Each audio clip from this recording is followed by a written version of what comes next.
how to turn off TalkBack in Android. So hello guys, in this critical video I will tell you how you guys can do that. So if you are facing that issue, so for that you guys can simply go to settings. So I will click on settings. Here you guys will search for Talk. So I will search for Talk, T-A-L-K, Talk.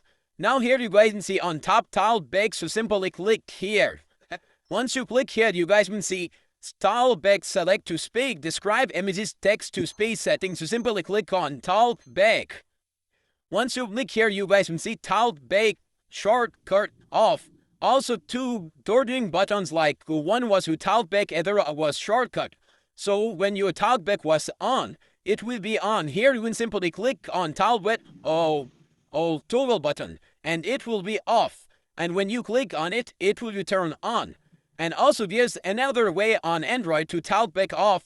For that you need to press volume press and down button for 4 seconds, so your TalkBack option will be turned off. That's how you guys can do that. Thanks for watching.